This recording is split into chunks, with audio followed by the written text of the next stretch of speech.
ಓಂ ಶಾಂತಿ. ಇಂದಿನ ಮುರಳಿ ದಿನಾಂಕ 15 ಮೇ 2026. मुरली महावाक्यಗಳು. मीठे बच्चे, ये दुनिया कब्रिस्तान होने वाली है, इसलिए इससे दिल नहीं लगाओ, परिस्तान को याद करो. ಮಧುರ ಮಕ್ಕಳೇ, ಈ ಜಗತ್ತೇ ಸ್ಮಶಾನವಾಗಲಿದೆ, ಅದಕ್ಕಾಗಿ ಇದರ ಜೊತೆಗೆ ತಮ್ಮ ಮನಸ್ಸನ್ನ ಪ್ರೀತಿಯನ್ನ ಇಡಬೇಡ್ರಿ. ಪರಿಸ್ಥಾನವನ್ನ ನೆನಪು ಮಾಡ್ರಿ, ಸ್ವರ್ಗವನ್ನ ನೆನಪು ಮಾಡ್ರಿ. ಬಾಬಾ ಹೇಳ್ತಾರೆ, ಈ ಸ್ಥೂಲ ಜಗತ್ತು ಯಾವುದು ಕಣ್ಣಿಗೆ ಕಾಣಿಸ್ತಾ ಇದೆ, ಇದು ಒಂದಿನ ಸ್ಮಶಾನದ ಸಮಾನವಾಗಲಿದೆ. ಅದಕ್ಕಾಗಿ ಇದ್ರ ಜೊತೆಗೆ ಪ್ರೀತಿ ಇಡಬೇಡ್ರಿ ಅಂತ, ಮನಸ್ಸಿಡ್ಬೇಡ್ರಿ. ಮನಸ್ಸಿಡ್ಬೇಡ್ರಿ ಅಂತಂದ್ರೆ, ಈ ಜಗತ್ತಿನಲ್ಲಿ ಏನೇನೋ ಕನಸು ಕಾಣ್ತಾ ಇದ್ದೀವಿ, ಕನಸು ಕಾಣ್ತಾ ಇದೆ, ಏನೇನೋ ಬಯಸ್ತಾ ಇದೆ. ಈ ಜಗತ್ತಿನಲ್ಲಿ ನನ್ನನ್ನ ಹೀಗೆ ಪ್ರಸಿದ್ಧ ಮಾಡ್ಕೊಳ್ಬೇಕು, ನನ್ನನ್ನು ಹೀಗೆ ಅನಿಸ್ಕೊಳ್ಬೇಕು ಅಂತ ಬಾಬಾ ಹೇಳ್ತಾರೆ. ಆ ರೀತಿ ಯಾವುದೇ ಮನಸ್ಸನ್ನ, ಇಚ್ಛೆಯನ್ನ ಇಟ್ಕೊಳ್ಬೇಡ್ರಿ. ಯಾಕಂದ್ರೆ ಇದು ಎಲ್ಲವೂ ಸ್ಮಶಾನದ ಸಮಾನ ಅಂತವಾಗಲಿದೆ. ಅದಕ್ಕಾಗಿ ನೆನಪು ಮಾಡ್ಕೊಳ್ದಿದ್ರು ಸ್ವರ್ಗ ನೆನಪು ಮಾಡ್ರಿ ಅಂತ. ಇದು ಸ್ಥೂಲವಾಗಿರುವಂತಹ ಪುರುಷಾರ್ಥ. ಇನ್ನು ಸೂಕ್ಷ್ಮ ಪುರುಷಾರ್ಥ ಅಂತಂದ್ರೆ ಈ ಜಗತ್ತು ಅಂತ. ಈ ಜಗತ್ತು ಸೃಷ್ಟಿಯಾಗಿರೋದು ಮನಸ್ಸಿನಿಂದ ಅಂತ. ಮನಸ್ಸಿನಲ್ಲಿ ಖಬ್ರಿಸ್ತಾನ್ ಅರ್ಥಾತ್ ಎಲ್ಲವೂ ಸಮಾಪ್ತವಾಗಿ ಹೋಗಲಿದೆ. ಯಾವ ಡ್ರಾಮಾದ ಸ್ಮೃತಿಗಳು ಅರ್ಥಾತ್ ಡ್ರಾಮಾದ ಸ್ಕ್ರಿಪ್ಟ್ನ ಅನುಸಾರ ಏನೆಲ್ಲ ಸ್ಮೃತಿಗಳು ಮನಸ್ಸಿನಲ್ಲಿ ತುಂಬಲಾಗಿತ್ತೋ ಅದೆಲ್ಲವೂ ಅಂತವಾಗಲಿದೆ ಅಂತ. ಅಂತಾದ್ಮೇಲೆ ಹೇಗೆ ಸ್ಮಶಾನದಲ್ಲಿ ಏನ್ ತೋರಿಸ್ತಾರಂದ್ರೆ ಸಮಾಪ್ತಿಯನ್ನು ತೋರಿಸ್ಲಾಗ್ತದೆ, ಅಂತ ತೋರಿಸ್ಲಾಗ್ತದೆ ಅಂತ. ಹಾಗೇನೆ ಮನದಲ್ಲಿಯೂ ಕೂಡ ಎಲ್ಲವೂ ಕಲಿಯುಗದ ಸಾಮಗ್ರಿಗಳು ಅಂತ್ಯಗೊಳ್ಳಲಿವೆ, ಸಮಾಪ್ತಿ ಆಗಲಿವೆ. ಅಂದ್ಮೇಲೆ ಆಂತರಿಕ ಈ ಮನಸ್ಸನ್ನ, ಸ್ಮಶಾನವಾಗ್ತಾ ಇರುವಂತಹ ಈ ಮನಸ್ಸನ್ನ, ಖಾಲಿ ಆಗ್ತಾ ಇರುವಂತಹ ಈ ಮನಸ್ಸನ್ನ ಪರಮಾತ್ಮನ ಜೊತೆಗೆ ಜೋಡಿಸ್ರಿ. ಈ ಮನಸ್ಸಿನ ಪ್ರತಿಯಾಗಿ ಯಾವುದೇ ಇಚ್ಛೆಗಳನ್ನ ಇಟ್ಕೊಳ್ಬೇಡ್ರಿ.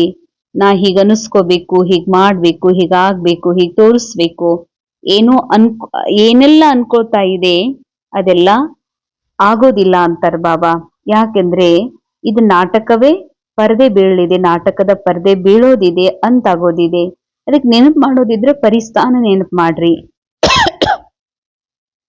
ಪರಿಸ್ಥಾನ ಅರ್ಥಾತ್ ಮನಸ್ಸಿನ ಮನಸ್ಸಿನಲ್ಲಿ ಮೂಲ ಏನ್ ಸತ್ಯ ಇದೆ, ಸತ್ಯುಗದ ಶುದ್ಧ ಸಂಸ್ಕಾರಗಳು, ಅಲ್ಲಿಯ ಏಕತೆ, ಅಲ್ಲಿಯ ಏಕರಸ ಬುದ್ಧಿ, ಅದನ್ನು ನೆನಪು ಮಾಡ್ಕೊಡ್ರಿ. ಯಾಕಂದ್ರೆ ಅದು ಕೂಡ ನಿನ್ನ ಮನಸ್ಸಿನ ರೆಕಾರ್ಡಿಂಗ್ ಅಲ್ಲಿ, ನಿನ್ನ ಅನುಭವದಲ್ಲಿದೆ. ಅದನ್ನ ಇಮರ್ಜ್ ಮಾಡ್ಕೊಂತಾರ ಬಾಬಾ. ಪರಿಸ್ಥಾನ ಸ್ವರ್ಗವನ್ನು ನೆನಪು ಮಾಡ್ಕೋ, ಆದ್ರೆ ಈ ಹಳೆಯ ಜಗತ್ತನ್ನ ನೆನಪು ಮಾಡಬೇಡ ಅಂತ. ಇಂದಿನ ಮುರಳಿಯ ಪ್ರಶ್ನೆ,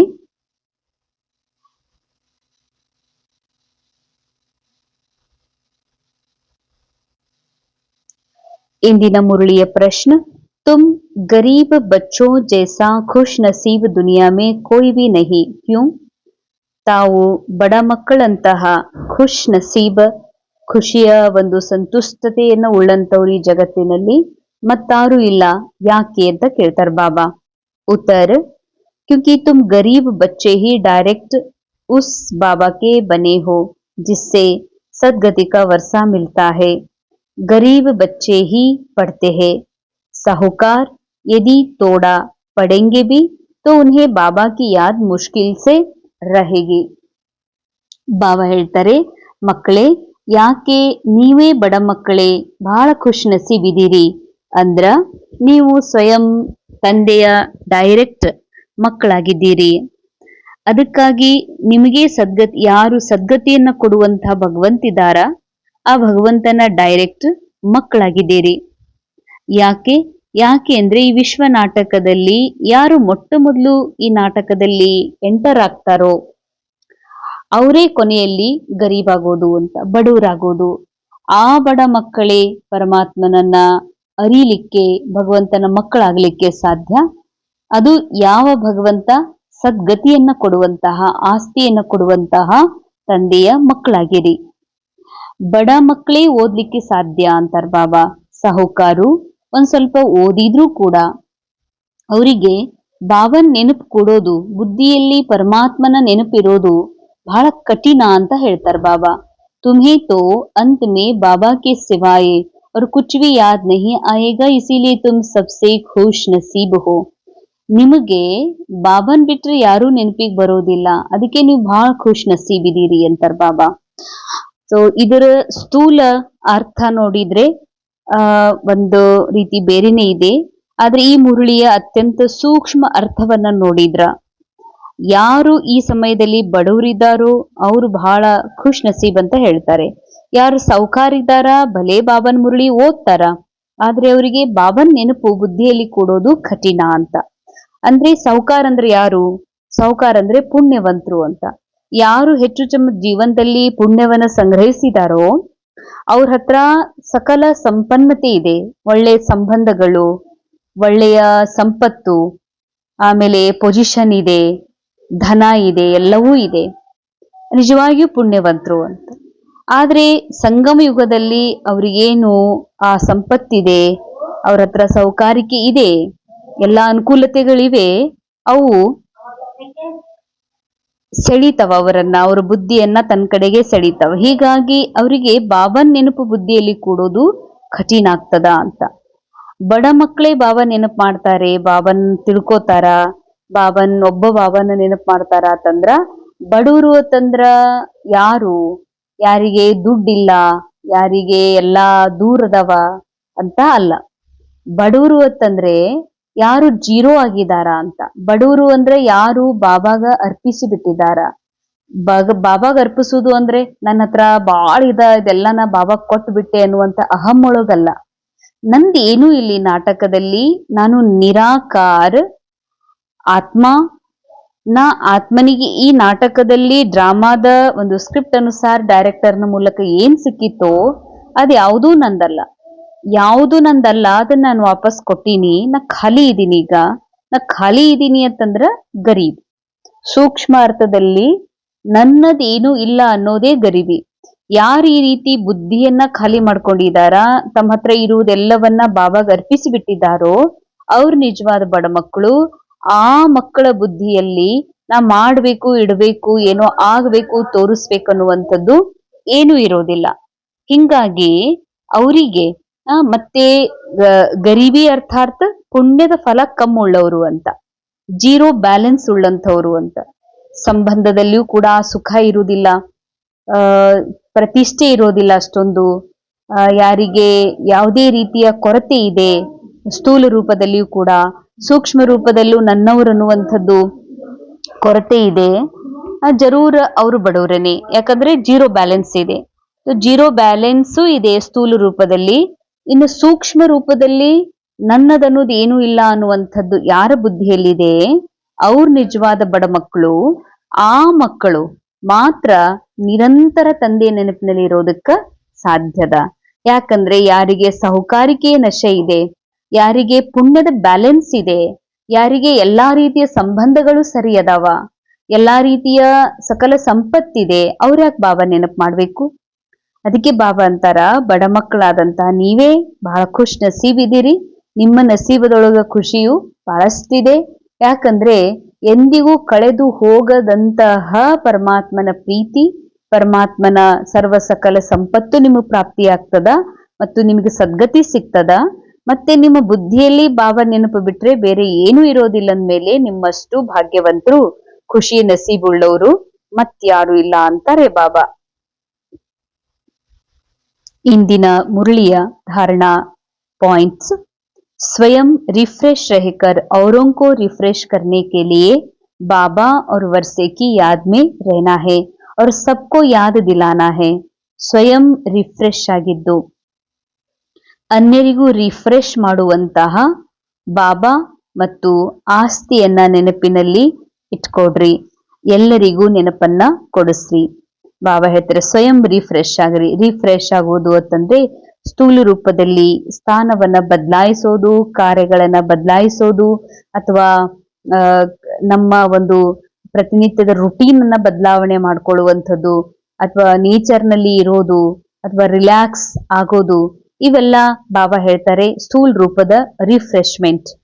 ಆದ್ರೆ ಬಾಬಾ ಹೇಳ್ತಾ ಇರುವಂತ ರಿಫ್ರೆಶ್ಮೆಂಟ್ ಯಾವುದು ಅಂತಂದ್ರೆ, ಯಾವುದು ಮನದೊಳಗ ಕಲಿಯುಗದೊಳಗಿನ ಏನೆಲ್ಲ ಇಮೇಜಸ್ ರಿಯಲ್ ಅಂತ ಫೀಲ್ ಆಗ್ತಾ ಇತ್ತು, ಆ ಇಮೇಜ್ ಒಳಗೆ ಯಾವುದು ಭಾವನೆಗಳನ್ನ ತುಂಬಲಾಗಿತ್ತು ಅಂದ್ರೆ ಮನುಷ್ಯರ ಇಮೇಜ್ ಒಳಗ ಯಾವ ನಕಾರಾತ್ಮಕ ಭಾವಗಳು ಅಥವಾ ಯಾವುದೇ ಸಕಾರಾತ್ಮಕ ಭಾವಗಳಿವೆ, ಇವೆಲ್ಲವೂ ಏನಿದೆ ಕೇವಲ ಒಂದು ಇಮೇಜ್ ಮಾತ್ರ, ಕೇವಲ ಒಂದು ರೆಡಿಮೇಡ್ ಡ್ರಾಮಾದ ಧ್ವನಿ ಪೆಟ್ಟಿಗೆ ಮಾತ್ರ.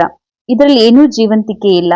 ಅದಕ್ಕೆ ಈ ಸಮಯದಲ್ಲಿ ರಿಫ್ರೆಶ್ ಆಗೋದು ಅಂತಂದ್ರೆ, ಯಾವುದು ಬುದ್ಧಿಯಲ್ಲಿ ಮನಸ್ಸಿನಲ್ಲಿ ಹಳೆಯ ಪ್ರಪಂಚದ ನೆನಪುಗಳಿವೆ, ಹಳೆಯ ಪ್ರಪಂಚದ ದೇಹಬಾನದ ಅನುಭವಗಳಿವೆ, ಅವೆಲ್ಲವನ್ನ ಬಾಬಾರವರಿಗೆ ಅರ್ಪಣೆ ಮಾಡಿ ನನ್ನ ಮೂಲ ನಿರಾಕಾರಿ ಅಶರೀರಿ ಸ್ಥಿತಿಯಲ್ಲಿ ಸ್ಥಿತ ಆಗೋದೇನಿದೆ ಇದೇ ರಿಫ್ರೆಶ್ಮೆಂಟ್. ಈ ರಿಫ್ರೆಶ್ಮೆಂಟ್ ನ ಅನುಭವ ಮಾಡ್ರಿ, ಬಾಬಾ ಮತ್ತು ಆಸ್ತಿಯ ನೆನಪಿನಲ್ಲಿರ್ರಿ, ಮತ್ತು ಈ ರೀತಿ ಅನ್ಯರಿಗೂ ರಿಫ್ರೆಶ್ ಮಾಡಿಸ್ರಿ ಮತ್ತು ಅವರಿಗೂ ಬಾಬಾ ಮತ್ತು ಆಸ್ತಿಯ ನೆನಪನ್ನ ಕೊಡಿಸ್ರಿ ಅಂತಾರೆ. ಸೆಕೆಂಡ್ ಪಾಯಿಂಟ್, इस पुरानी दुनिया से इस खबरिस्तान से दिल नहीं लगाने हैं, शांति धाम सुख धाम को याद करना है, स्वयं को देवता बनने के लायक बनना है. ಅಂಡರ್ಲೈನ್, ಈ ಹಳೆಯ ಜಗತ್ತು ಮತ್ತು ಈ ಒಂದು ಖಬರಿಸ್ತಾನ್, ಈ ಸ್ಮಶಾನ್ ಏನಿದೆ, ಸ್ಮಶಾನ್ ಅರ್ಥಾತ್ ಅಲ್ಲಿ ಕೇವಲ ನಿರ್ಜೀವ ಅರ್ಥಾತ್ ಹೆಣಗಳು ಮಾತ್ರ, ಬಿಕೋ ಎನ್ನುವಂತಹ ಸ್ಥಾನ ಅಂತ. ಈ ಜಗತ್ತಿನಲ್ಲಿ ಏನೂ ಇಲ್ಲಂತಾರ ಬಾಬಾ. ಹೇಗೆ ನಾವು ಸಿನಿಮಾ ಥಿಯೇಟರ್ನಲ್ಲಿ ಸಿನಿಮಾ ನೋಡ್ತಿರ್ತೀವಿ, ಬಹಳ ಖುಷಿ ಆಗ್ತಿರ್ತದ, ಹೀರೋ ಹೀರೋಯಿನ್ ಅಲ್ಲಿಯ ಪ್ರತಿಯೊಂದು ದೃಶ್ಯಗಳು ಬಹಳಷ್ಟು ಎಂಜಾಯ್ ಮಾಡ್ತಾ ಇರ್ಬೇಕಾದ್ರ ಸ್ವಲ್ಪ ಸಮಯದ ನಂತರ ಸಿನಿಮಾ ಬಂದಾದ್ಮೇಲೆ ಆ ಸ್ಕ್ರೀನ್ ಮೇಲೆ ಹೀರೋನೂ ಇಲ್ಲ, ಹೀರೋಯಿನೂ ಇಲ್ಲ. ಆ ಸ್ಕ್ರೀನ್ ಕೇವಲ ಖಾಲಿ ಇದೆ, ಆ ಸ್ಕ್ರೀನ್ ಪ್ಲೇನ್ ಇದೆ, ಅಲ್ಲಿ ಯಾರೂ ಸ್ಕ್ರೀನ್ ಕಡೆಗೂ ನೋಡೋದಿಲ್ಲ ಅಂತ ಎಲ್ಲಾರು ಹೋಗ್ತಾನೆ ಇರ್ತಿರ್ತಾರ. ಹಾಗೇನೆ ಈ ಜಗತ್ತಿನೊಳಗ ನಮಗನಿಸ್ತದ ಎಲ್ಲ ನನ್ನ ಎದುರುಗಡೆ ಘಟಿಸ್ತಾ ಇದೆ. ಹೇಗೆ ಸಿನಿಮಾ ನೋಡುವಾಗ ಸ್ಕ್ರೀನ್ ಮೇಲೆ ಏನೆಲ್ಲ ನಡೀತಾ ಇದೆ, ಇದು ನನ್ನ ಎದುರುಗಡೆ ನಿಜವಾಗಿಯೂ ಘಟಿಸ್ತಾ ಇದೆ ಅಂತ ಫೀಲ್ ಆಗ್ತದ. ಅದಕ್ಕೆ ಈ ಮನಸ್ಸು ಬಹಳ ಎಂಜಾಯ್ ಮಾಡ್ತಾ ಇರ್ತದ. ಹಾಗೆ ನೋಡಿದ್ರೆ ಆ ಸ್ಕ್ರೀನ್ ಮೇಲೆ ಏನೂ ಇಲ್ಲ, ಕೇವಲ ಬೆಳಕು ಬೀಳ್ತಾ ಇದೆ, ಕಲರ್ ಕಲರ್, ಆ ರೀತಿ ನಮಗೆ ಫೀಲ್ ಆಗ್ತಾ ಇರ್ತದ ಆ ಚಿತ್ರಗಳನ್ನ, ಇಮೇಜಸ್ ಅನ್ನ, ವಿಡಿಯೋವನ್ನ ನೋಡಿ. ಹಾಗೆ ಬಾಬಾ ಹೇಳ್ತಾರೆ, ಈ ಜಗತ್ತಿನಲ್ಲಿ ಏನೆಲ್ಲ ಇದೆ ಅಂತ ಹಿಂಗ ಅನಿಸ್ತಾ ಇದೆ, ಇದು ಕೇವಲ ಕಲ್ಪನೆ, ಇಮೇಜಸ್ ಮಾತ್ರ, ನನ್ನ ಮನಸ್ಸಿನ ಒಂದು ವೈಬ್ರೇಷನ್ ಇಂದ ಬಂದಿರುವಂತಹ ಬೆಳಕು ಮಾತ್ರ, ಇಲ್ಲಿ ಏನೂ ಇಲ್ಲ. ಹಾಗೆ ನೋಡಿದ್ರೆ ಇದು ನಿಜವಾಗಿಯೂ ಸ್ಮಶಾನ ಅಂತಾರ ಬಾಬಾ. ಇಲ್ಲಿ ಏನೂ ಇಲ್ವೇ ಇಲ್ಲ, ಇಲ್ಲಿ ಯಾವುದೂ ಇರ್ಲಿಲ್ಲ, ಇದ್ದ ಹಾಗೆ ಕಾಣಿಸ್ತಾ ಇದೆ. ಹೇಗೆ ಸಿನಿಮಾದ ಟಾಕೀಸ್ ನಲ್ಲಿ ಏನು ಸಿನಿಮಾ ಹಾಲ್ ನಲ್ಲಿ ಸ್ಕ್ರೀನ್ ಇರ್ತದೋ, ಮೊದ್ಲು ಏನೂ ಇರ್ಲಿಲ್ಲ, ಬೆಳಕಿನ ಲೈಟ್ ಬಿಡ್ಲಿಕ್ಕೆ ಶುರು ಮಾಡ್ತು, ಬಹಳಷ್ಟು ಕಾಣಿಸ್ತು, ನಂತರ ಅದೆಲ್ಲ ಹೋಗ್ಬಿಡ್ತು. ಹಾಗೆ ಇದು ಜಗತ್ತು ಸ್ಮಶಾನ್ ಇದೆ, ಇಲ್ಲಿ ಏನೂ ಇಲ್ಲ, ಇದ್ದ ಹಾಗೆ ಅನಿಸ್ತದ, ಇವ್ರು ನಮ್ಮವರು ಅಂತ ಅನಿಸ್ತದ. ಅದಕ್ಕಾಗಿ ಇಲ್ಲಿ ಯಾವುದೇ ಮನಸ್ಸನ್ನ ಜೀವಂತಿಕೆಯ ಫೀಲ್ ಮಾಡ್ಬೇಡ್ರಿ. ನಾನ್ ಮುಂದೆ ಹೀಗೆ ನನಗೆ ನೋಡ್ಕೊಳ್ತಾರೆ, ನನಗೆ ಇಷ್ಟೆಲ್ಲ ಸಿಗ್ತದ, ನನ್ಗೆ ಪ್ರೀತಿ ಸಿಗ್ತದ ಈ ಜಗತ್ತಿನವರಿಂದ ಅಂತ ಹೀಗೆ ಅನ್ಕೊಳ್ಬೇಡ್ರಿ. ಸುಖಧಾಮ ಶಾಂತಿಧಾಮವನ್ನ ನೆನಪು ಮಾಡ್ರಿ. ನೆನಪು ಮಾಡುವಂಥದ್ದು ಯಾವುದು? ಮನಸ್ಸು ಅಂತ. ಶಾಂತಿಧಾಮ್ ಎಲ್ಲಿದೆ, ಸುಖಧಾಮ್ ಎಲ್ಲಿದೆ? ಒಂದು ಸ್ಥೂಲ ರೂಪದಲ್ಲಿ ನೋಡಿದ್ರೆ ಶಾಂತಿಧಾಮ ಸುಖಧಾಮ, ಶಾಂತಿಧಾಮ ಮೇಲ್ಗಡೆಗೆ, ಸುಖಧಾಮ ಇದೇ ಭೂಮಿ ಮೇಲೆ.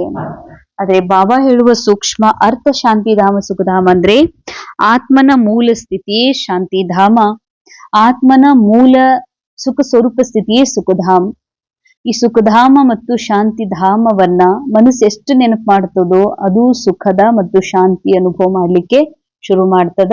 ಅದಕ್ಕೆ ಸ್ವಯಂ ದೇವತಾ ಆಗೋದಕ್ಕಾಗಿ ಯೋಗ್ಯ ಆಗ್ರಿ ಅಂತಾರ ಬಾಬಾ. ಅಂದ್ರೆ ಈ ಸಮಯದಲ್ಲಿ ದೇವತಾ ಅರ್ಥಾತ್ ದೇನೆ ವಾಲೆ, ದಿವ್ಯ ಶಕ್ತಿ ಉಳ್ಳಂತಹ ಒಂದು ಚೇತನ ಆಗ್ಬೇಕು ಅಂತಂದ್ರೆ ಅದಕ್ಕಾಗಿ ಯೋಗ್ಯ ಆಗ್ಬೇಕಾಗ್ತದ. ಅಂದ್ರೆ ಈ ಮನಸ್ಸಿನಲ್ಲಿ ಏನ್ ಹಳೇದೆಲ್ಲ ಇದೆ ಅದನ್ನ ಅರ್ಪಣೆ ಮಾಡಿದಾಗ್ಲೇನೆ ಒಂದು ದಿವ್ಯತೆ ತುಂಬಾಕ ಸಾಧ್ಯ ಇದೆ. ಅದಕ್ಕೆ ನಿಮ್ಗೆ ನೀವೇ ಯೋಗ್ಯರು ಆಗ್ರಿ ಅಂತಾರ ಬಾಬಾ. वरदान, ईश्वरीय अथॉरिटी द्वारा संकल्प व बुद्धि को ऑर्डर प्रमाण चलाने वाले मास्टर सर्वशक्तिवान भव.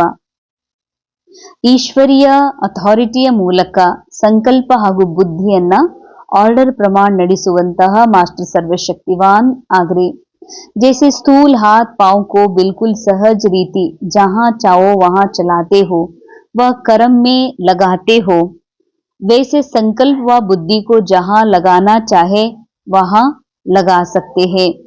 ಬಾಬಾ ಹೇಳ್ತಾರೆ, ಹೇಗೆ ಸ್ಥೂಲ ಕೈಕಾಲುಗಳನ್ನ ಸಹಜವಾದ ರೀತಿಯಲ್ಲಿ ನೀವು ಎತ್ತಬೇಕು ಅಂತಂದ್ರ, ಅಥವಾ ಕೈ ಕಟ್ಟಿ ಕುತ್ಕೋಬೇಕು ಅಂದ್ರ, ಕೆಲಸ ಮಾಡ್ಬೇಕು ಅಂತಂದ್ರ ಅದನ್ನ ನಡೆಸ್ತೀರಲ್ಲ, ಆ ಕೈ ಕಾಲುಗಳನ್ನ ಸರಳ ರೀತಿಯಲ್ಲಿ ಅವುಗಳನ್ನ ನಿಮ್ಗೆ ಬೇಕಂದಲ್ಲಿ ಯೂಸ್ ಮಾಡ್ತೀರಿ। ಅದೇ ರೀತಿಯಾಗಿ ಸಂಕಲ್ಪವನ್ನ, ಬುದ್ಧಿಯನ್ನ ನಿಮ್ಗೆ ಎಲ್ಲಿ ಬೇಕು ಅಲ್ಲಿ ನಿಲ್ಲಿಸ್ಬೇಕು ಅಂತ ಸಂಕಲ್ಪವನ್ನ ಭಗವಂತನ ದಿವ್ಯ ಮಹಿಮೆ ಮೇಲೆ ಏಕಾಗ್ರಗೊಳಿಸ್ರಿ। ಬುದ್ಧಿಯನ್ನ ಪರಮಾತ್ಮನ ಸುಂದರ ಸ್ವರೂಪದ ಮೇಲೆ ಏಕಾಗ್ರಗೊಳಿಸ್ರಿ। ಈ ರೀತಿ ನೀವು ಮನಸ್ಸು ಮಾಡಿದ್ರೆ ಈ ಮನಬುದ್ಧಿ ಸಂಕಲ್ಪಗಳು ಒಂದೇ ಕಡೆಗೆ ಏಕಾಗ್ರ ಆಗ್ಬೇಕು ಅಂತಾರ ಬಾಬಾ। ಇದಕ್ಕನೆ ಈಶ್ವರಿಯ ಅಥಾರಿಟಿ, ಈಶ್ವರಿಯ ಶಕ್ತಿ ಅಂತ ಹೇಳಾಗ್ತದ। ಹೇಗೆ ವಾಣಿ ಮೇ ಆನಾ ಸಹಜ ಹೈ, ವೈಸೆ ವಾಣಿ ಸೆ ಪರೆ ಜಾನಾ ಭಿ ಇತ್ನಾ ಹಿ ಸಹಜ ಹೋ। ಹೇಗೆ ನಮ್ಗೆ ಮಾತಾಡೋದು ಅಂತಂದ್ರ ಹೆಂಗ್ ಮಾತು ಶುರು ಮಾಡ್ಲಿ, ನಾನ್ ಜೀವನದಲ್ಲಿ ಇದೇ 5ನೇ ಬಾರಿ ಮಾತಾಡೋದು, ಇದು 50ನೇ ಬಾರಿ ಮಾತಾಡೋದು, ನೆಕ್ಸ್ಟ್ ಹೆಂಗ್ ಮಾಡ್ಲಿ ಅನ್ನೋದಿಲ್ಲ। ಮಾತು ಬಹಳ ಸಹಜ, ನಮಗೆ ಮಾತಿನಲ್ಲಿ ಬರೋದು, ಅಂದ್ರೆ ಶಬ್ದದಲ್ಲಿ ಬರೋದು, ಈ ಪ್ರಪಂಚದ ವಿಷಯದಲ್ಲಿ ಬುದ್ಧಿಯನ್ನ ತೊಡಗಿಸೋದು ನಮಗ್ ಬಹಳ ಸರಳ ಆಗಿದೆ। ಹಾಗೆ ವಾಣಿಯಿಂದ ಪರಿ ಆಗೋದು ಕೂಡ ಸಹಜವಾಗ್ಬೇಕು ಅಂತಾರ ಬಾಬಾ। ಸ್ಥೂಲ ರೂಪದಲ್ಲಿ ಕೇವಲ ವಾಣಿ ಅಂತಂದ್ರೆ ಮಾತು ಅಂತ, ಮಾತಿನಲ್ಲಿ ಬರುವುದು ಎಷ್ಟು ಸರಳವೋ ಮಾತಿನಿಂದ ಪರಿ ಆಗೋದು ಕೂಡ ನಿಮಗಷ್ಟೇ ಸರಳ ಆಗ್ಬೇಕು, ಇದು ಸ್ಥೂಲ ಪುರುಷಾರ್ಥ। ಸೂಕ್ಷ್ಮ ಪುರುಷಾರ್ಥ ಅಂದ್ರೆ ವಾಣಿ ಅರ್ಥಾತ್ ಶಬ್ದ, ಶಬ್ದ ಎಲ್ಲಿದೆ? ಪ್ರಪಂಚದಲ್ಲಿದೆ, ಪ್ರಪಂಚಿ ಡ್ರಾಮಾದ ಒಳಗಿದೆ। ಈ ಡ್ರಾಮಾದಿಂದ ಪರೆ, ಶಬ್ದದಿಂದ ಪರೆ ಇಲ್ಲಿಯ ಇಮೇಜಸ್ ಏನ್ ಇದೆ, ಇಮೇಜಸ್ ನ ಪ್ರತಿಯಾಗಿ ಅಟ್ಯಾಚ್ಮೆಂಟ್ ಇದೆ, ಭಾವನೆಗಳಿವೆ, ಇವೆಲ್ಲವುಗಳಿಂದಲೂ ಡಿಟ್ಯಾಚ್ ಆಗೋದು, ಅಂದ್ರೆ ಶಬ್ದದ ದುನಿಯಾದಿಂದ ಪರಿ ಆಗೋದಕ್ಕೆ ಬಾಬಾ ಹೇಳ್ತಾರ ವಾಣಿಯಿಂದ ಪರಿ ಆಗೋದು ನಿಮ್ಗಷ್ಟೇ ಸರಳ ಆಗ್ಬೇಕು। ಇಸಿ ಅಭ್ಯಾಸ ಸೇ ಸಾಕ್ಷಾತ್ಕಾರ ಮೂರ್ತ ಬನೆಂಗೆ। ಈ ವಾಣಿಯಿಂದ ಪರಿ ಆಗುವ ಸಂಕಲ್ಪವನ್ನ ಎಲ್ಲಿ ಬೇಕಲ್ಲಿ ಏಕಾಗ್ರಗೊಳಿಸುವಂತಹ ಈ ಅಭ್ಯಾಸ ಮಾಡ್ತಾ ಹೋದ್ರೆ ನೀವು ಸಾಕ್ಷಾತ್ಕಾರ ಮೂರ್ತರಾಗ್ತೀರಿ। ನಿಮ್ಮ ಸಾಕ್ಷಾತ್ಕಾರ ಅನ್ಯರಿಗೆ ಆಗ್ತದೆ, ನಿಮ್ಮ ಪ್ರಭಾವ, ನಿಮ್ಮ ಒಂದು ಈ ಸ್ಥಿತಿ ಅನ್ಯರ ಮೇಲೂ ಕೂಡ ಆಗ್ತದಂತಾರ ಬಾಬಾ। तो अब इस अभ्यास को सहज और निरंतर बनाओ, तब कहेंगे मास्टर सर्वशक्तिवान। ಈ ಅಭ್ಯಾಸವನ್ನ ಬಹಳ ಸಹಜ, ನಿರಂತರ, ಕಂಟಿನ್ಯೂ ಆಗಿ ಈ ಅಭ್ಯಾಸವನ್ನ ಮಾಡ್ತಾ ಹೋದ್ರಿ ಅಂತಂದ್ರ ನೀವು ಆಗ ಮಾಸ್ಟರ್ ಸರ್ವಶಕ್ತಿವಾನ್ ಆಗೋದಕ್ಕ ಸಾಧ್ಯವಿದೆ। ಸ್ಲೋಗನ್, ಸ್ವಸ್ಥಿತಿ शक्तिशाली हो तो परिस्थिति उसके आगे कुछ भी नहीं है। ಸ್ವಸ್ಥಿತಿ, ಸ್ವಯಂನ ಸ್ಥಿತಿ ಅಂದ್ರೆ ಆತ್ಮ ಅಂತೂ ಸದಾ ಸ್ಥಿರ ಇದೆ। ಆತ್ಮನ ಸ್ಮೃತಿಯಲ್ಲಿ ಯಾವಾಗ ಈ ಮನಸ್ಸು ಸ್ವಯಂನ ಒಂದು ಸ್ಮೃತಿಯಲ್ಲಿ ಸ್ಥಿತ ಆಗ್ತದೋ ಆಗ ಸ್ಥಿತಿ ಶಕ್ತಿಶಾಲಿ ಆಗ್ತದ। ಶಕ್ತಿಶಾಲಿ ಸ್ಥಿತಿಯ ಮುಂದೆ ಯಾವುದೇ ರೀತಿಯ ಪರಿಸ್ಥಿತಿಗಳು ಅವೇನೂ ಅಲ್ಲಂತಾರ ಬಾಬಾ। ಈ ನಾಟಕದೊಳಗಿನ ಇಮೇಜಸ್, ನಾಟಕದೊಳಗಿನ ಫೀಲಿಂಗ್ಸ್, ಯಾವುದೇ ಭಯಾನಕ ಭಾವನೆಗಳು ನಿಮ್ಮನ್ನ ಏನು ಅಲ್ಗಾಡ್ಸಕ, ನಿಮ್ಮನ್ನ ಟಚ್ ಮಾಡಕ ಸಾಧ್ಯ ಇಲ್ಲ। ಯಾಕೆಂದ್ರೆ ಸ್ವಸ್ಥಿತಿ ಸರಿ ಇದೆ, ಅರ್ಥಾತ್ ಮನಸ್ಸಿನಲ್ಲಿ ಈ ಮನಸ್ಸು ಈ ಸತ್ಯವನ್ನ ಅರ್ಥಕೊಂಡಿದೆ, ನಾನು ಅಂತಂದ್ರ ಸ್ಥಿರವಾದ ಆತ್ಮ ಇದ್ದೀನಿ, ನಾನು ಅಂದ್ರ ಅವಿನಾಶಿ ಸತ್ತಿದ್ದೀನಿ ಅನ್ನುವಂಥದ್ದು ಯಾರಿಗೆ ಈ ಪಾಠ ಪಕ್ಕ ಆಗಿದೆಯೋ ಅವ್ರ ಮುಂದೆ ಪರಿಸ್ಥಿತಿ ಏನು ಮಾಡಕ ಸಾಧ್ಯನೇ ಇಲ್ಲ। ಅವ್ಯಕ್ತಿಶಾರ ಸದಾ ಅಚಲ್ ಅಡೋಲ್ ಏಕ ರಸ ಸ್ಥಿತಿಯ ಅನುಭವ ಮಾಡ್ರಿ। आपके एक रस अचल स्थिति का ही यह अचल घर यादगार है। ತಮ್ಮ ಅಚಲವಾದ ಅಲುಗಾಡದ ಸ್ಥಿತಿ ಏನಿದೆಯಲ್ಲ, ಅಲುಗಾಡದ ಸ್ಥಿತಿ ಅಂದ್ರೆ ಆತ್ಮ ಅಲುಗಾಡದಂತಹ ಸ್ಥಿರವಾದ ಶಕ್ತಿ। ನಾನು ಈ ರೀತಿ ಅಲುಗಾಡದಂತಹ ಆತ್ಮ ಇದ್ದೀನಿ, ಸ್ಥಿರವಾದ ಆತ್ಮ ಇದ್ದೀನಿ ಅನ್ನುವಂತ ನೆನಪು ಸತ್ಯ ಯಾವಾಗ ಮನಸ್ಸು ಸ್ವೀಕಾರ ಮಾಡ್ತದೋ ಇದಕ್ಕೆ ಅಚಲ ಸ್ಥಿತಿ ಅಂತ ಹೇಳಾಗ್ತದ। ಈ ಅಚಲ ಸ್ಥಿತಿಯ ಯಾದಗಾರನೇ ಅಚಲ್ ಘರ್। ಏನು ಮಧುಬನ, ಮೌಂಟ್ ಅಬುದ ಒಂದು ಕ್ಷೇತ್ರದೊಳಗ ಅಚಲ್ಗರ್ ಎನ್ನುವಂಥದ್ದು ಒಂದು ಸ್ಥಾನ ಇದೆ, ಅದು ನಿಮ್ಮದೇ ಆದಂತಹ ಅಚಲ ಸ್ಥಿತಿಯ ಯಾದಗಾರ್ ಸ್ಮರಣಾರ್ಥ ಅಂತಾರೆ ಬಾಬಾ. जैसे बाप दादा एक रस रहते हैं वैसे बच्चों को भी एक रस रहना है. ಹೇಗ್ ಬಾಬಾ ಸದಾ ಒಂದೇ ರಸದಲ್ಲಿ ಇರ್ತಾರೆ. ಯಾಕೆ ಅಂತಂದ್ರೆ ಬಾಬಾ ಗೊತ್ತಿದೆ ಇದು ನಾಟಕ ಅಂತ. ಈ ನಾಟಕದ ಯಾವ ಏರಿಳಿತದ ರಸದಲ್ಲಿ ಬಾಬಾ ಬರೋದಿಲ್ಲ. ಬಾಬಾ ಸ್ಥಿರ ಏಕ ರಸದಲ್ಲಿದ್ದಾರೆ. ಮಕ್ಕಳು ಕೂಡ ಈ ಏಕರಸ ಸ್ಥಿತಿಯಲ್ಲಿ ಬರಬೇಕು. ಜब एक के ही रस में रहेंगे तो एक रस अवस्था में रहेंगे. ಒಬ್ಬನ ರಸದಲ್ಲಿದ್ದಾಗ ಸಂಬಂಧಗಳು ಬಾಬನ್ ಜೊತೆಗೆ, ಸರ್ವ ಸಂಬಂಧಗಳು ಒಬ್ಬ ಬಾಬನ್ ಜೊತೆಗೆ, ಸರ್ವ ಅಧಿಕಾರ ಬಾಬನ್ ಜೊತೆಗೆ, ಸರ್ವ ಪ್ರೇಮ್, ಸರ್ವ ಏನೆಲ್ಲ ಇದೆ, ನನ್ನ ಇಚ್ಛೆ, ನನ್ನ ಆಕಾಂಕ್ಷ, ನನ್ ಏನೆಲ್ಲ ಪಡಿಬೇಕನ್ನುವಂಥದ್ದು ಅದು ಒಬ್ಬನ ಜೊತೆಗೆ ಇತ್ತು ಅಂದ್ರೆ ಸ್ಥಿತಿ ಏಕರಸ ಆಗೋದು ಬಹಳ ಸಹಜ ಅಂತಾರ ಬಾಬಾ. ಕ್ಯೂ ಶಬ್ದ ಕಿ ನಿಶಾನಿ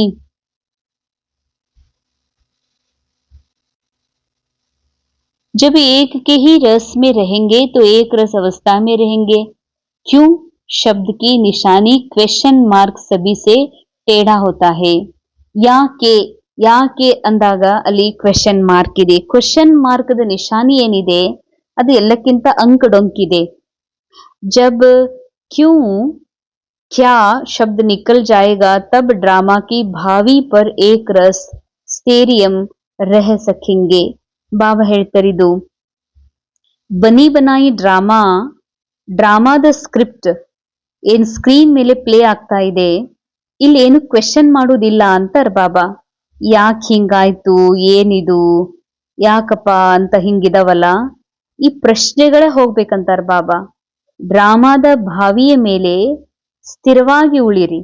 ಯಾಕೆ 5,000 ವರ್ಷದ ಮೊದಲಿನ ಅದೇ ಘಟನೆಯೇ ರಿಪೀಟ್ ಆಗ್ತಾ ಇದೆ ಅಂತಂದ್ಮೇಲೆ ಯಾವ ಘಟನೆಯ ಪ್ರತಿಯಾಗಿಯೂ ಕೂಡ ಯಾಕೆ ಹೀಗೆ ಎನ್ನುವಂತಹ ಕೊರಗು. ಈಗ ನಾವೇನಾದ್ರೂ ಯಾಕೆ ಲೇಟ್ ಮಾಡಿದ್ರಿ ಅನ್ನೋದು ಬೇರೆ, ಯಾಕೆ ಇವ್ರು ಹಿಂಗ್ ಮಾಡ್ತಾರ, ಯಾಕೆ ಹಿಂಗ್ ನಡ್ಕೋತಾರ, ಇದು ಯಾಕೆ ಹಿಂಗ್ ನನ್ ಜೊತೆಗೆ ಆಗ್ತದ ಅಂತ ಏನ್ ಕೊರಗಿದೆ, ಕ್ವೆಶ್ಚನ್ ಇದೆಯಲ್ಲ, ಬಾಬಾ ಹೇಳ್ತಾರೆ ಇದು ಅಸ್ಥಿರ ಮಾಡ್ತದ, ಅಲುಗಾಡಿಸಿ ಬಿಡ್ತದ ಸ್ಥಿತಿಯನ್ನ. ಅದಕ್ಕಾಗಿ ಬಾಬಾ ಹೇಳ್ತಾರೆ ಏನು ಡ್ರಾಮಾದ ಭಾವಿ ಇದೆ, ಏನ್ ಆಗ್ಬೇಕಾಗಿದೆ, 5,000 ವರ್ಷದ ಮೊದಲಿನ ಘಟನೆ ಈ ಸೆಕೆಂಡ್ ಅಲ್ಲಿ ಘಟಿಸ್ಬೇಕಾಗಿದೆ, ಇದು ಅದೇ ಘಟಿಸಿದೆ ಅಂದಮೇಲೆ ಬಹಳ ಸ್ಥಿರ ಇದೆ ಅಂತಾರ ಬಾಬಾ.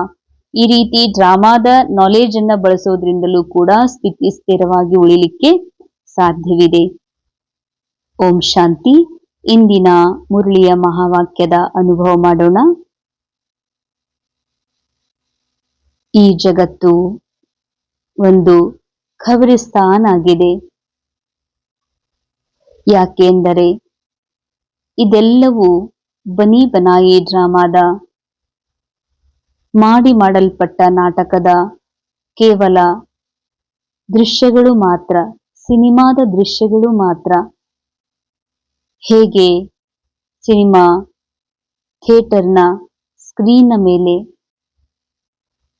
ಬೆಳಕು ಬೀಳ್ತದೆ, ಬೆಳಕು ಹೊರಟು ಹೋಗ್ತದೆ, ಸ್ಕ್ರೀನ್ ಕೇವಲ ಖಾಲಿಯಾಗಿರ್ತದೆ. ಹಾಗೆ ಈ ಜಗತ್ತು ಖಾಲಿ ಇದೆ.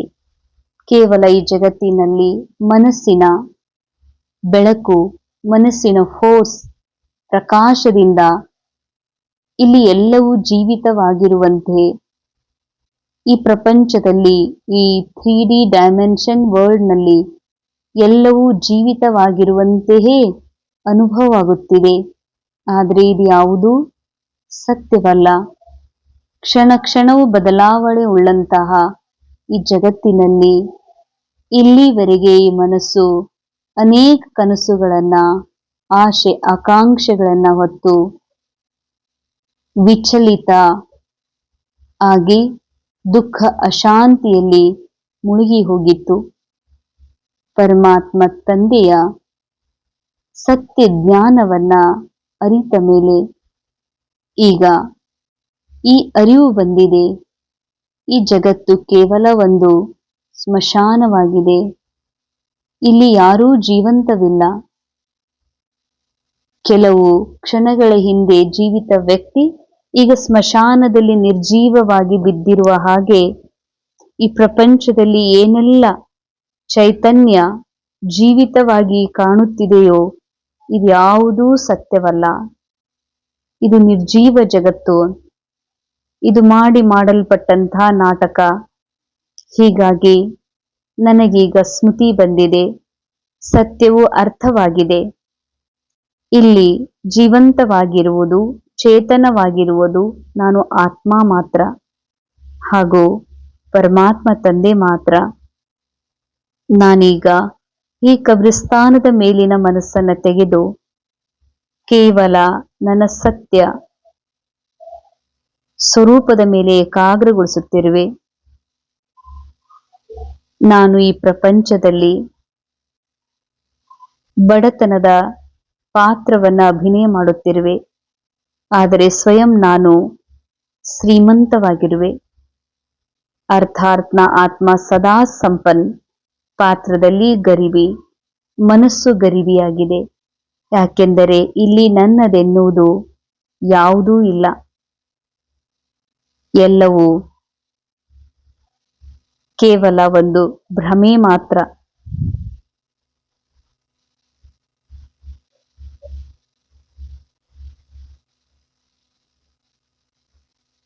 ನಾನೀಗ ನನ್ನ ಸತ್ಯದ ಸ್ಮೃತಿಯಲ್ಲಿ ಸ್ಥಿತ ಆಗ್ತಾ ಸದಾ ಅಡೋಲ ಸ್ಥಿತಿಯ ಅನುಭವ ಮಾಡುತ್ತಿರುವೆ. ನಾನೀಗ ಅರಿತುಕೊಂಡಿದ್ದೇನೆ, ಇಲ್ಲಿ ಯಾವುದೂ ಸ್ಥಿರವಿಲ್ಲ, ಯಾವುದೂ ಶಾಶ್ವತವಿಲ್ಲ. ಇಲ್ಲಿ ಏನೆಲ್ಲ ಇದೆ ಕ್ಷಣ ಕ್ಷಣವೂ ಬದಲಾಗುತ್ತಿದೆ. ಅಂದ ಮೇಲೆ ಇದು ಯಾಕೆ, ಹೇಗೆ ಎನ್ನುವ ಪ್ರಶ್ನೆಯಿಂದ ಮುಕ್ತವಾಗಿ ಇದು ಡ್ರಾಮಾದ 5,000 ವರ್ಷದ ಮೊದಲಿನ ಆ ದೃಶ್ಯವೇ ರಿಪೀಟ್ ಆಗುತ್ತಿದೆ ಎಂಬ ಸತ್ಯವನ್ನ ಅರಿತು ನಾನೀಗ ನನ್ನ ಸ್ಥಿತಿಯನ್ನ ಏಕರಸ್ ಅಡೋಲ ಮಾಡಿಕೊಂಡಿರುವೆ. ಓಂ ಶಾಂತಿ.